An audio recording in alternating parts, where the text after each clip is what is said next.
बात है कि ये जो ब्रिज है जो कि इसके बारे में कहा जाता है कि ये आईफल टावर से भी बुलंद है। ठीक है जी। और ये चिनाब रेल ब्रिज है। और इससे सिक्योरिटी और बहुत सारी चीज़ें जो हैं they are going to maintain. कह रहे हैं इसके ऊपर इनका इंफ्रास्ट्रक्चर इतना डेवलप हुआ है पिछले 10 सालों में, मैंने देखा है।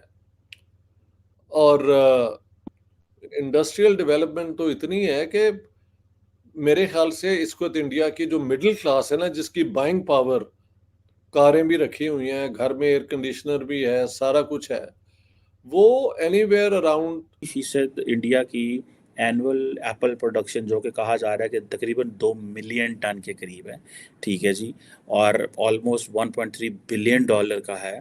तो अब आप इमेजिन कर सकें अगर इतना ज़्यादा यहाँ से चीज़ें जो हैं वो सेव ट्रांसफ़र हो सकता है तो आप इमेजिन करें कि वो कहाँ कहाँ जा सकता है। 4 साल के बाद भी वो तिरंगा रहेगा। इसलिए उसका मान सम्मान हमारी जिंदगियों से कहीं ज्यादा है, कहीं कहीं ज्यादा है उसका मान सम्मान। हम लोग कोई नहीं है, वी आर नथिंग, हम लोग तो मिट्टी हैं यार। मेरा कहने का मतलब है। जाता है।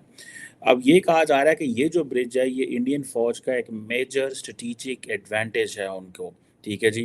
और हर तरह के मौसम में ये कश्मीर चीज़ें पहुंच सकती हैं। और इंडिया पाकिस्तान के जो हालात आपको पता है।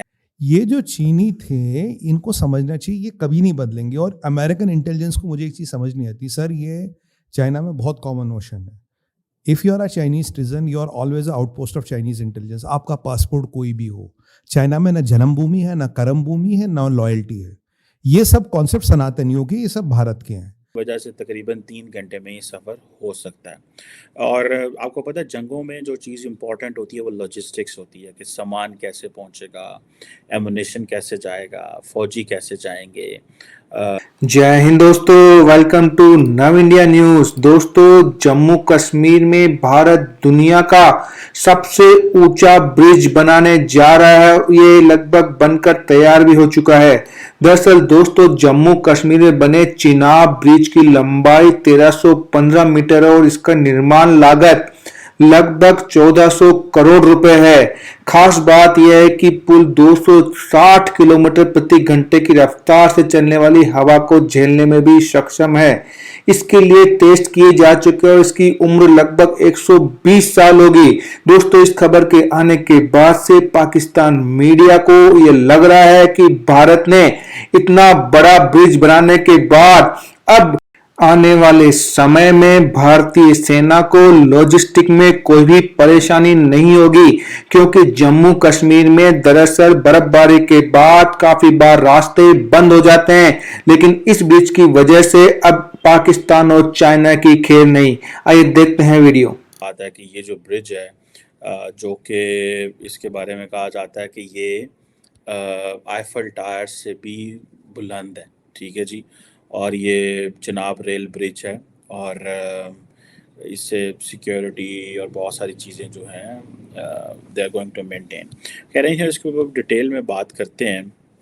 कहा जा रहा था कि जब कोई कन्वॉय जो है या किसी उसने ग्रुप ने फौजियों के ग्रुप ने जम्मू से श्रीनगर जाना होता था उसको 12 घंटे लगते थे।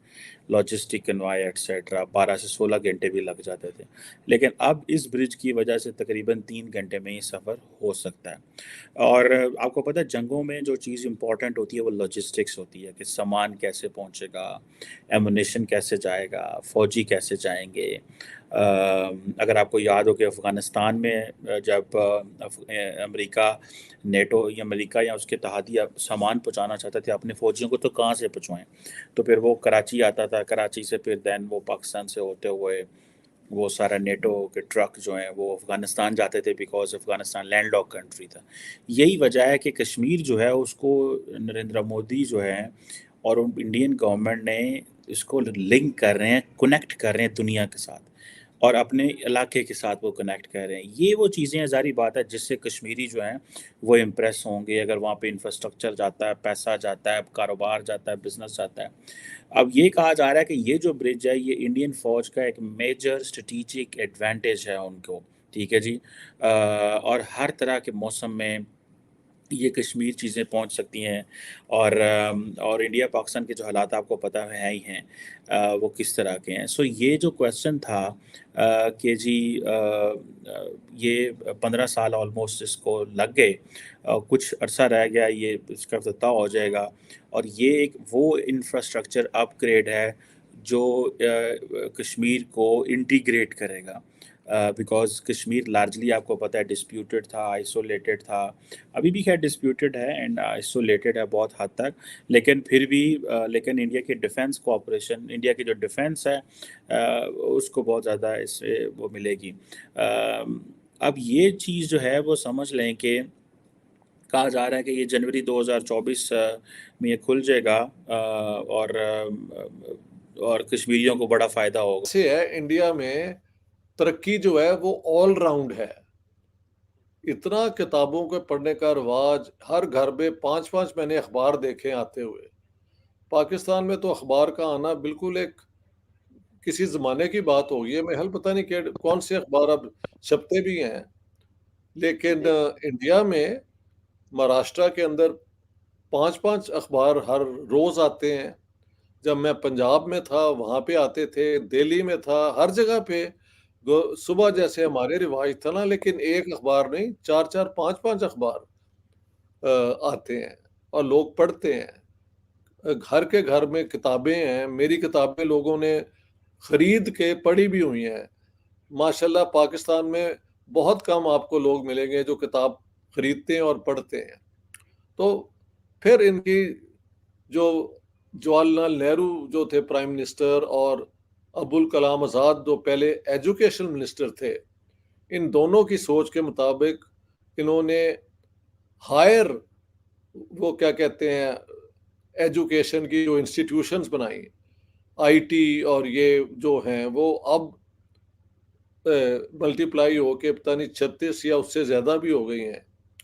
तो यहाँ पे जो है ना टेक्निकल टेक्नोलॉजिकल एजुकेशन वो भी बहुत आम है। और यहाँ पे सोशल साइंसेज और इस पे भी बहुत काम है। तो इनका इंफ्रास्ट्रक्चर इतना डेवलप हुआ है पिछले 10 सालों में मैंने देखा है। और इंडस्ट्रियल डेवलपमेंट तो इतनी है कि मेरे ख्याल से इसको तो इंडिया की जो मिडिल क्लास है ना, जिसकी बाइंग पावर, कारें भी रखी हुई हैं, घर में एयर कंडीशनर भी है, सारा कुछ है, वो एनीवेयर अराउंड 300 मिलियन है।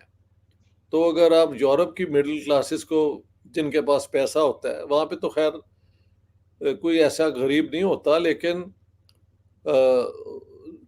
तकरीबन स्वीडन, डेनमार्क, नॉर्वे, फिनलैंड और इनके मिला के उनसे बड़ी मिडिल क्लास इंडिया की बन चुकी है। उधर चाइना की बहुत बड़ी मिडिल क्लास है।